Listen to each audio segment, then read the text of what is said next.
আসসালামু আলাইকুম, কেমন আছেন সবাই?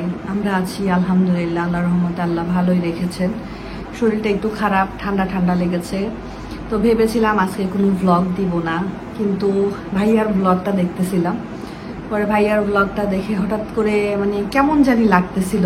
তো আজকে সেই রাত 16 তারিখ, এই রাতে আমার সাথে আমার মার শেষ কথা হয়েছিল। খুবই নর্মাল কথাবার্তা, প্রতিদিন যেরকম কথাবার্তা বলি সেম ওইরকমই আম্মুর সাথে আমার শেষ কথাতে আম্মু বেশিরভাগ সময় কথা বলেছে আমার খালাতো ভাইয়ের যে বউ মারা গিয়েছেন তার অসুস্থতা নিয়ে, তার চিকিৎসার জন্য এত টাকা কোথার থেকে জোগাড় হবে, কি হবে না হবে, যে যেভাবে পারছে সবাই হেল্প করছে, এইসব নিয়ে আম্মুর সাথে কথা হচ্ছিল। আর সবাই যেহেতু আমার আম্মাকে অনেক স্ট্রং ভাবতো, মনে করতো যে আমার আম্মু অনেক স্ট্রং, তো সবকিছু সবাই আমার আম্মুকে শেয়ার করতো।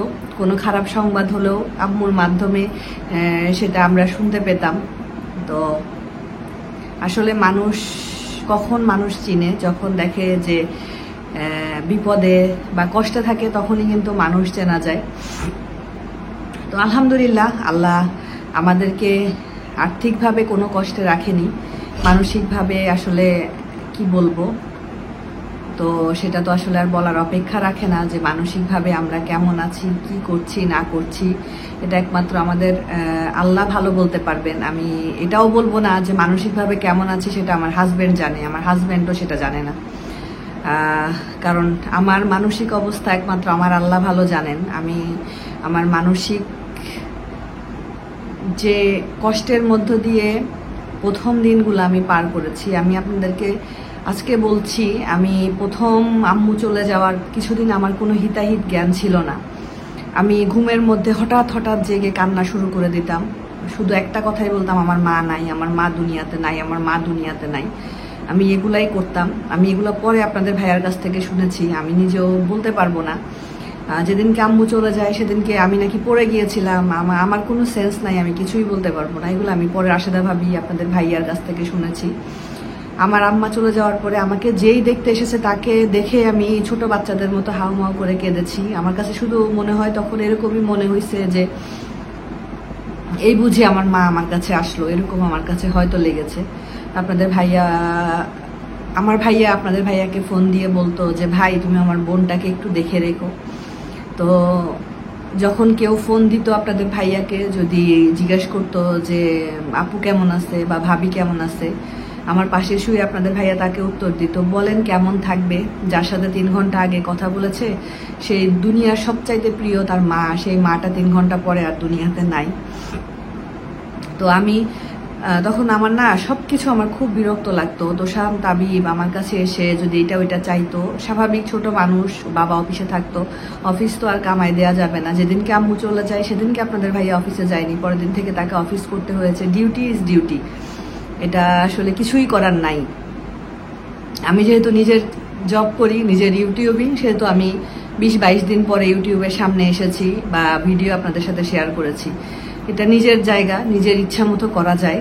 কিন্তু আপনাদের ভাইয়ার তো আর সে অপশন ছিল না, সে একটা অফিসিয়াল জব করে, একটা রুলসের মধ্যে দিয়ে যায়, তো তাকে সেকেন্ড দিন থেকে অফিস করতে হয়েছে। তো তোষান তাবিব আমাকে এসে যখন বলতো আম্মু এটা দাও, আম্মু এটা দাও, তাবিব বেশি করতো, তোষান তো বুঝতো। তোষান খুব একটা আমাকে এটা ওটা বলেনি, তাবিব বলতো। আমার খুব বিরক্ত লাগতো, আমি মাঝে মধ্যে ওদেরকে ধমক দিতাম। আমি আমার বাচ্চাদেরকে খুব কম ধমক দেই, আমি ওদের গায়ে হাত তুলি না বলতে গেলে চলে। তোষান যাও টুকটাক একটু হয়তো বা টুকটাক একটু হয়তো ওকে শাসন করার জন্য হয়তো বা গায়ে হাত তুলেছি, তাবিবকে তাও না। আমি ওদেরকে ধমক দিয়ে কথা খুব কম বলি, যখন একদম দেখতেছি যে ধমক না দিলে হচ্ছে না তখন আমি ওদেরকে ধমক দিই বা শাসন করি।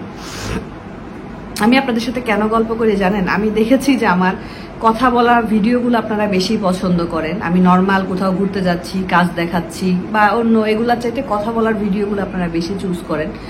আমার কথা বলতেই ভালো লাগে, সত্যি কথা, আমার কথা বলতেই বেশি ভালো লাগে।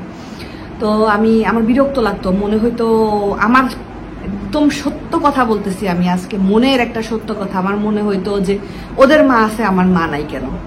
আমার মনে হয়তো ওরা তোর মার কাছে এসে আবদার করতেছে, আম্মু আমাকে পেয়ারা কেটে দাও, আম্মু আমাকে ক্যারট দাও, আম্মু আমাকে এই খাবারটা দাও, আম্মু আমাকে মাথা মুছাই দাও, আম্মু আমার ড্রেস পরাই দাও, আমার কেন মা নাই।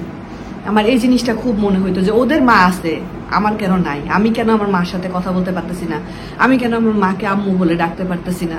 আমার ভাই আমাকে যতবার ফোন দিত, ও যতবার ফোন দিয়েছে, ও দেখেছে আমি বিছানায় শুয়ে আছি, আর ও ফোন দিলে আমার সব কষ্টগুলো তখন ভিতর থেকে একদম বের হয়ে আসে না, ওইরকম বের হয়ে আসতো। আর কারো ফোন আমি ওই সময় রিসিভ করিনি, একমাত্র আমি আমার ভাইয়ের সাথে কথা বলতাম, আমার ভাইয়ের সাথে আমি কথা বলতাম, ওদিক থেকে আমার ভাই আমাকে বুঝাইতো। আমার ভাই শুধু বলতো, বোন তুই শক্ত হ।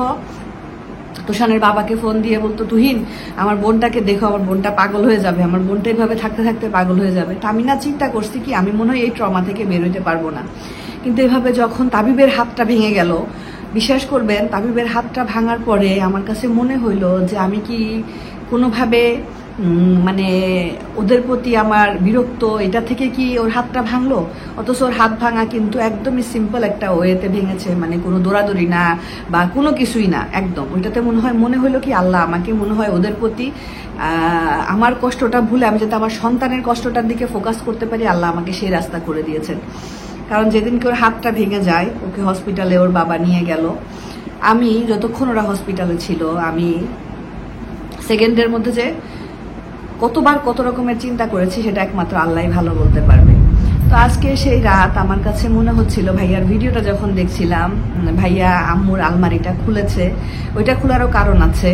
ভাবি আমাকে গত পরশুদিন বলতেছিল যে মা তানজিলার বাবুর জন্য একটা মানে একটা সফট নরম একটা শাড়ি না উন্না ধুয়ে রেখে গেছে, যে ওইটা দিয়ে তানজিলার বাবু হলে প্রথমে ওইটা দিয়ে জড়াবে, এরকম কিছু একটা বলতেছে। খুঁজে পাচ্ছি না, খুঁজে না পাওয়ারও কারণ আছে। কারণ ওরা আমার ভাবি কখনো আমার মার কোথায় কি আছে না আছে এগুলো কখনো আমার ভাবি খুলে দেখতো না, যদিও আমার ভাবি কাছে থাকতো, বাট আমি বলতে পারবো আমার মার কোথায় কি আছে। কারণ আমি গেলে আম্মুর এই ড্রয়ার খুলতাম, ওই আলমারি খুলতাম, এটা দেখতাম সেটা দেখতাম, আমার ভাবি কিন্তু জানে না, কারণ কখনোই এগুলা কোনোদিনও করেনি, কোনোদিনও না। ভাবি যদি আম্মুর বলতো যে মা একটা শাড়ি দিব, আম্মু যদি বলতো ড্রয়ার থেকে নাও, তাও ভাবি নিত না, বলতো মা আপনি দেন বা তুমি দাও, এরকম ছিল। যেটা সত্য সেটা আমাকে বলতেই হবে, এটা আমি নিজে দেখেছি, এটা আসলে অস্বীকার করার কিছু নাই।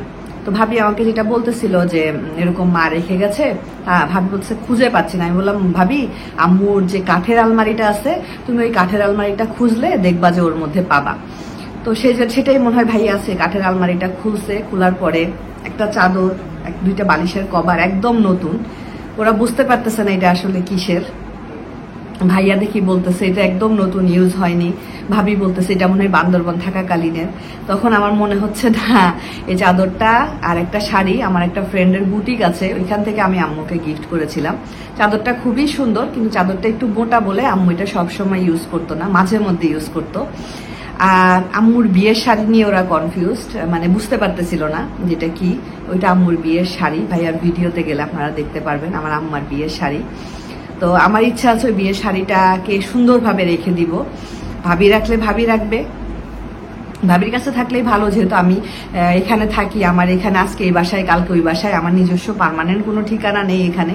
তো ভাবির কাছে থাকবে, সুন্দর। তাবিয়া বড় হবে, দাদির বিয়ের শাড়ি দেখবে। তো এইটাই আমি ভাবতেছিলাম যে আমার আম্মা আমার ভাইকে কত বলতো যে বাবা আমার কোথায় কি আছে একটু দেখ, একটু বুঝে নে। ভাইয়া কখনো দেখেনি, ভাইয়া বলেছে আম্মু তুমি আছো, আমার দেখা লাগবে না। আমাদের কোথায় কি আছে, কোন জায়গায় কি আছে, ঘরের মধ্যে কি আছে তাই আমার ভাই জানে না। আম্মু চলে যাওয়ার পরে অনেক কাগজপত্র দরকার হয়েছে, স্বাভাবিক। আমি আর আমার ভাই যেহেতু আমার আব্বা মার ওয়ারিশ, আমাদের ডকুমেন্ট অনেক কিছু দরকার। ভাইয়া এটা খুঁজে পায় না, ওইটা খুঁজে পায় না। ভাইয়া আমাকে বলে, আমি বলি ভাইয়া ওইখানে দেখ পাবি, ভাইয়া ওইখানে দেখ পাবি। বা আম্মুর কোথায় কি আছে, আম্মুর কোন অ্যাকাউন্টে কত কি আছে, এটাও আমার ভাই জানতো না, আমি জানতাম। কারণ আমার ভাইয়া কখনোই এগুলার প্রতি কোনো ইন্টারেস্ট দেখায় নাই। সত্য কথা, নিজের ভাই বলে বলছি না, আমার ভাই কখনোই কোনো কিছুর প্রতি ইন্টারেস্ট দেখায় নাই। আম্মু, আমি যেহেতু মেয়ে, আমার সাথে যেহেতু আম্মুর ঘন্টার পর ঘন্টা কথা হইতো, আর মা মেয়ের কথার টপিক কি থাকতে পারে। আমরা কখনো এ কি করলো ওই কি করলো এসব কুটনামি করি নাই। আমরা সবসময় নিজেদের সংসার নিয়েই মা মেয়ে কথা বলেছি। আমার মা আমি এটা বুকে হাত দিয়ে হলপ করে বলতে পারবো, আমার মা কোনোদিন, অনেকের মারা আছে না যে শ্বশুর বাড়িতে কিছু হলে মেয়ে যদি সেটা শেয়ার করে, সেটা নিয়ে আরো উল্টা বুদ্ধি দেয়, হ্যাঁ তুই এভাবে। আমি একটা মেয়ে না, অনেক সময় দেখা গেছে যে অনেক কিছু নিয়ে কষ্ট পেয়েছি, নিজের সংসার হোক শ্বশুর বাড়ি হোক, হয়তো বা আমি কোনো কারণবশ আমিও শেয়ার করতাম না, হয়তো বা একটা কথা শেয়ার করেছি, আমার মা ওইটাকে পজিটিভলি আমাকে বুঝাইতো, বলতো এটা এরকম না মা, ওইটা ওরকম। প্রত্যেকটা সংসারে প্রত্যেকটা মা মেয়ের মধ্যে অনেক রকমের কথা হয়, কিন্তু আমার মা কখনো আমাকে খারাপ বুদ্ধি দেয়নি, আমার মা বাবা কখনোই না। ইভেন আমার বাবা যখন বেঁচে ছিল, তোষানের বাবার সাথে যখনই কথা হতো, ফোন ধরেই আগে জিজ্ঞেস করতো, তুহিন বাবা মার সাথে কথা বলছো বাবা, প্রতিদিন বাবা মার সাথে কথা বলবা। তো আমার মা কখনো আমাদেরকে খারাপ বুদ্ধি দেয়নি, কখনো কারোটা কিভাবে মেরে খাবা, কখনো কার সাথে কিরকম ব্যবহার করবা, খারাপ ব্যবহার না ভালো ব্যবহার, সেটাই আমাদেরকে ডিফারেন্টটা বুঝাই দিত। তো এই কারণে আম্মুকে আসলে যত আম্মুর কথা মনে করি, তত এই ভালো জিনিসগুলাই আলহামদুলিল্লাহ মনে হয়।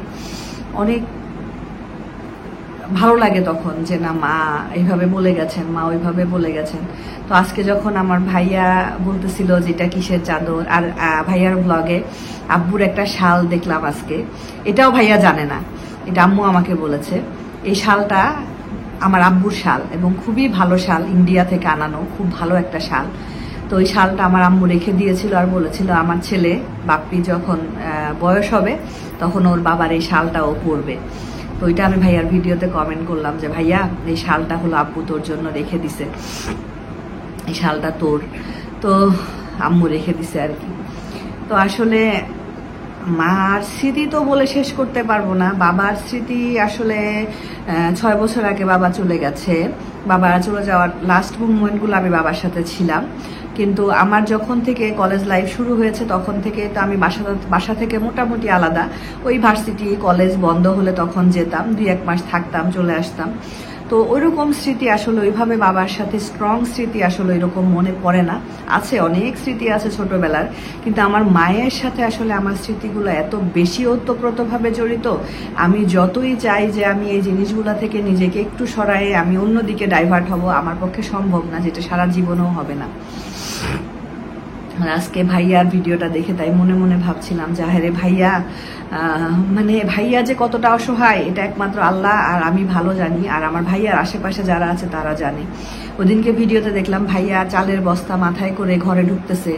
এই জিনিস যদি আমার মা দেখতো, আমার মা মানে কষ্টে শেষ হয়ে যাইতো, কারণ আমার মা কোনোদিন আমার ভাইকে দিয়ে 1 প্যাকেট বিস্কুট আনাইতো না, আমার ছেলের আনা লাগবে না, আমি আসি না। কখনো আমার আম্মু আমার ভাইয়াকে কষ্ট করতে দেয়নি, মানে তার কাছে ছেলে ছিল অন্যরকম একটা জিনিস, খুব ভালোবাসার, খুব আদরের। তো আপনারা দোয়া করবেন, 2 মাস হতে চললো, যদিও 17 তারিখে আম্মু মারা গিয়েছিল, কিন্তু সেটা ছিল 16 তারিখ দিবাগত রাত, 17 তারিখ মাত্র শুরু হয়েছিল আর কি, এই সেই রাত। তো 2টা মাস চলে গেল মাকে ছাড়া, 2 বছর যাবে যদি আল্লাহ আমাকে বাঁচায় রাখে, কত বছর যাবে তার কোনো হিসাব নাই। আপনারা দোয়া করবেন আল্লাহ যেন আমাদের সবাইকে ভালো রাখে, সহি সালামতে রাখে, ইমানের সাথে যত আল্লাহর ঘরে যেতে, মানে ইমানের সাথে যত মৃত্যু বরণ করতে পারি, এটাই, এছাড়া আর কিছু না, আর কিছু চাওয়ার নাই। আজকের মতো বিদায় নিচ্ছি, সবাই ভালো থাকেন, সুস্থ থাকেন, আল্লাহ হাফেজ।